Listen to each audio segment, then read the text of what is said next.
Hi everyone, it's Margaret here with 60 and Me. Now, many of you know that over the last few months I've become very interested in Stoicism, and I've done a couple of videos about this. And for me, I found it a really interesting way of looking at life and our reactions to situations that, particularly, that we don't have any control over, and making the absolute best of this amazing time in our lives.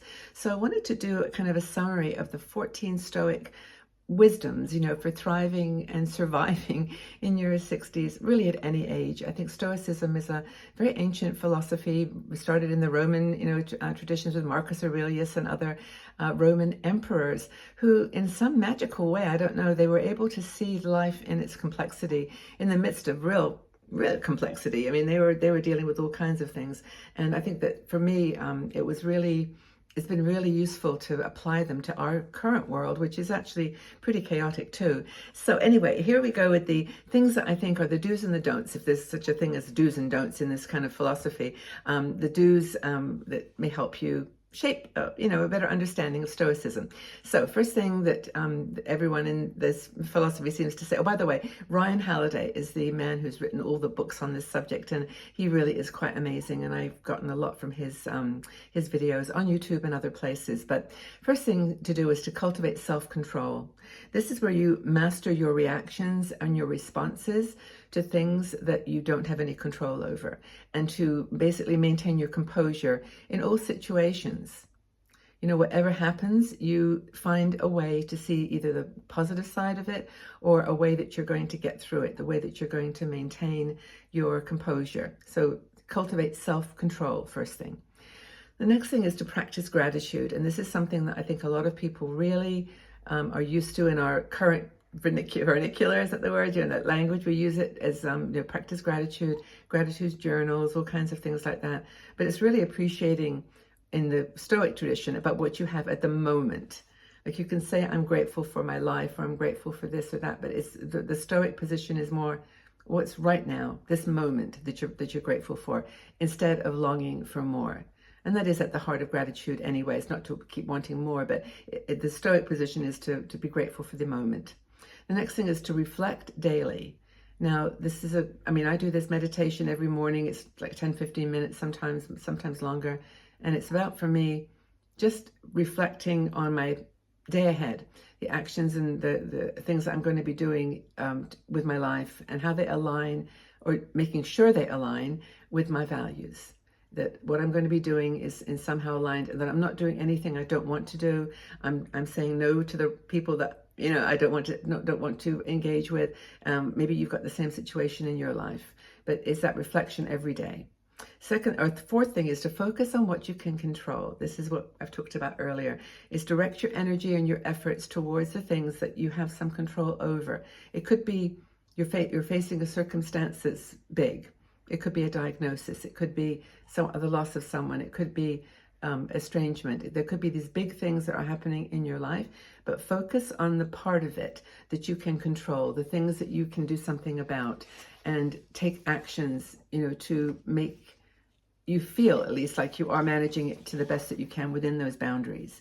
And I think the next one that comes along with that, the fifth thing, is to trust your judgment and to be accepting of the present. Make sure that you're focusing on what's really important right in front of you, and don't dwell on the past. I'm not saying these like, don't do this and do this.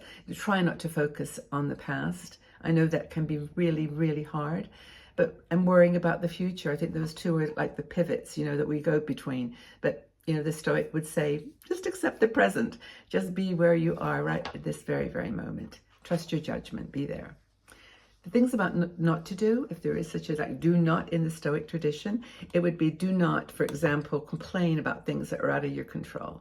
And I'm fridging with my light here because I can see it's glowy. But don't try to fix everything. I think women in their 60s, and certainly I do this, you try to fix everything, and even the things out of your control, you try to fix them by complaining about them, like, or finding a justification or a reason, like, for why it's happening. But rather than trusting your judgment and your intuition, don't complain about things that are out of your control.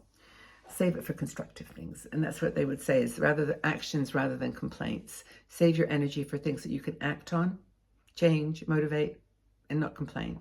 no complaints. I know it's hard. It's easy to complain. Do not hold grudges. This is one that I think is really important too. Release the hurts from the past if you can, and resentments. Try to live peacefully. They're done. They're gone. It's not in the moment. It's not back to the reflection on the daily moment. They're not there with you anymore. They're gone. The hurts, the regrets, the sadness. Just try to put them in the past, and then don't think about the past. Stay in the present. Don't seek external validation. This is such an important one. It's actually probably more intense for people as they're younger, because you just feel like you have to keep up with everybody, keep up with the Joneses, as they say. But you've got to, in the Stoic tradition anyway, release yourself from any attachment to external validation. Doesn't matter what people think of you. It doesn't matter. Just be your own guide, your own judge. Don't shun help. If you need help, go for it. Just reach out. If you need help, reach out to the people that can be of assistance to you.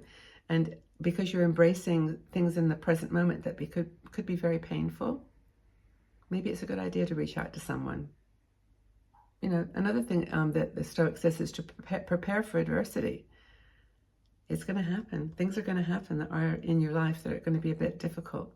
So just try, if you can, to prepare for it. Be ready. And, in a way, it's like looking at your death every day. It's kind of prepare for the adversity ahead. It's going to be happening. So just, try to grow into it. And finally, prepare wisdom, pursue wisdom. And there was actually one other I forgot to mention, which was don't fear change. Change is an inevitable part of life. And that's an important one to sort of embrace and go on with. But that last thing that was important, and that is to seek wisdom in every situation that you face, in every life circumstance that gives you a challenge. Instead of a complaint, find the wisdom to deal with it, move through it, and grow from it. I hope that you found this useful. I know it's a short video this time. I wanted it to be concise because I think these are things to reflect on. I think that you will learn from them, hopefully, and grow from them too. But know that I appreciate you. I do all these things that I try to do. I keep my 60ME community focused in my heart. And just to know that I love you very much. Okay, everybody, take good care of yourselves. Lots of love.